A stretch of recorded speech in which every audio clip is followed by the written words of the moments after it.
Hello friends, welcome to Vijay virtual warriors. ரொம்ப நாளுக்கு அப்புறம் இன்னைக்கு காஞ்சிபுரத்தில் தளபதியோட கச்சேரி களை கட்ட ஆரம்பிச்சிருச்சு.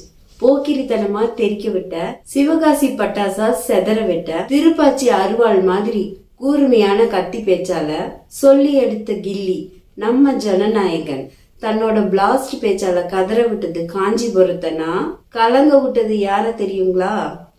அதை நீங்களே கமெண்ட்ல சொல்லுங்க ஃப்ரெண்ட்ஸ்.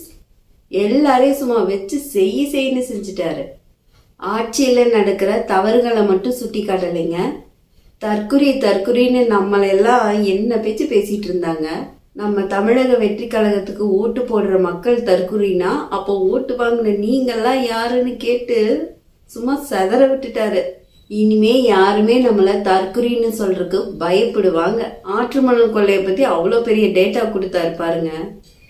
அது மட்டுமா, எல்லாரும் நீங்க ஆட்சிக்கு வந்தா என்ன செய்ய போறீங்கன்னு எவ்வளோ டார்ச்சர் பண்ணிட்டு இருந்தாங்க. அது எல்லாத்துக்குமே ஒரு பதில கொடுத்துட்டாரு. நடைமுறைக்கு சாத்தியமானதை மட்டும்தான் செய்ய போறோம்னு சொல்லுவீங்களா?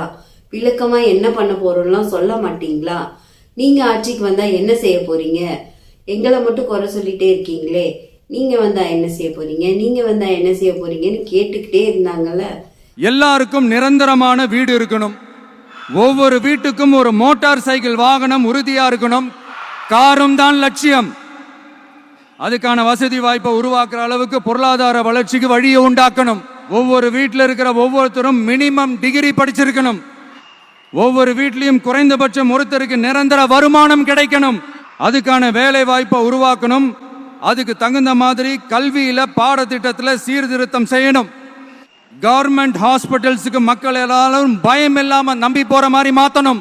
பருவமழை காலத்துல ஏற்படுற வெள்ளத்தால ஊரும் சரி, மக்களும் சரி, விவசாயமும் சரி பாதிக்கப்படாம இருக்கணும். அதுக்கு 4000 கோடி திட்டம்னு ஒரு உருட்டுனாங்களே, அந்த மாதிரி எல்லாம் எதுவும் இல்லாம உண்மையான ஒரு பாதுகாப்பு திட்டத்தை உருவாக்கணும். மீனவர்களோட, தொழிலாளர்களோட, நெசவாளர்களோட, அரசு ஊழியர்கள் மற்றும் ஆசிரியர்களோட கருத்து கேட்டு அவங்களுக்கான பாதுகாப்பு மற்றும் வளர்ச்சி திட்டங்களை உருவாக்கணும்.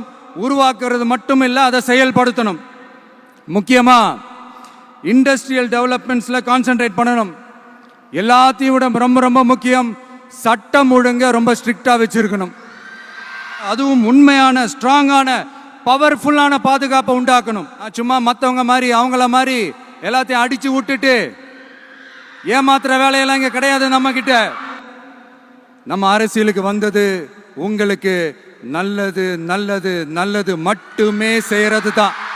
எல்லாத்துக்கும் இப்ப பதில் கிடைச்சிருச்சுங்களா? எலெக்ஷன் மேனிஃபெஸ்டோல எல்லாத்தையும் விலாவரியா விலக்கி சொல்வேன், இப்ப ஷார்ட் அண்ட் ஸ்வீட்டா சொல்றேன்னு சொல்லிட்டு அவர் ஆட்சிக்கு வந்தா என்ன வர்றோம் அப்படின்னு சொல்லி தெரிக்க விட்டாரு பாருங்க. விவசாயிகளுக்கு எதிரான அநியாயங்கள், நெசவாளர்களுக்கு எதிரான அராஜகங்கள்னு எல்லாத்த பத்தியுமே பேசிட்டாரு. காஞ்சிபுரத்துல ஒரு நல்ல பஸ் ஸ்டாண்ட் கூட உங்களால கட்டித்தர முடியாதா?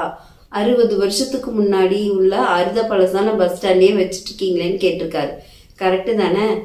ஏற்கனவே கோயம்பேட்டில் ஒரு சூப்பரான பஸ் ஸ்டாண்ட் இருக்கும்போது கீழாம்பாக்கத்துல கொண்டே தேவையில்லாம இன்னொரு பஸ் ஸ்டாண்டை உருவாக்கி சென்னை மக்களை எவ்வளோ கஷ்டப்படுத்தினீங்க. நீங்க 60 வருஷத்துக்கு முன்னாடி உள்ள பஸ் ஸ்டாண்டை வச்சுக்கிட்டு ஒரு ஊர் மக்கள் திண்டாடிட்டு இருக்காங்க. அவங்களுக்கு ஒரு நல்ல பஸ் ஸ்டாண்டை உங்களால ஏற்படுத்தி கொடுக்க முடியல. இதெல்லாம் நம் தளபதி சொன்னா தெரிக்குது இல்ல.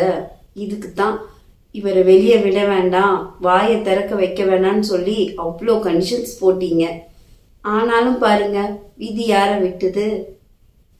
இந்த மாதிரி தளபதி தினம் ஒரு ஊருக்கு போய் தினம் ஒரு பேச்சு பேசினான்னு வச்சுக்கோங்களேன், அப்புறம் தளபதி சொன்ன மாதிரி வரோம், கண்டிப்பா வரோம், ஆட்சிக்கு வரோம், மக்களுக்கு நல்லது செய்யறதுக்காக வந்திருக்காரு, கண்டிப்பா நல்லது செய்வாரு. நம்ம அரசியலுக்கு வந்தது உங்களுக்கு நல்லது நல்லது நல்லது மட்டுமே செய்யறது தான். எங்களுக்கு வேற எந்த அஜெண்டாவும் கிடையாது. நல்லதே நடக்கும். நாளை நமதே வெற்றி நிச்சயம். நன்றி, வணக்கம்.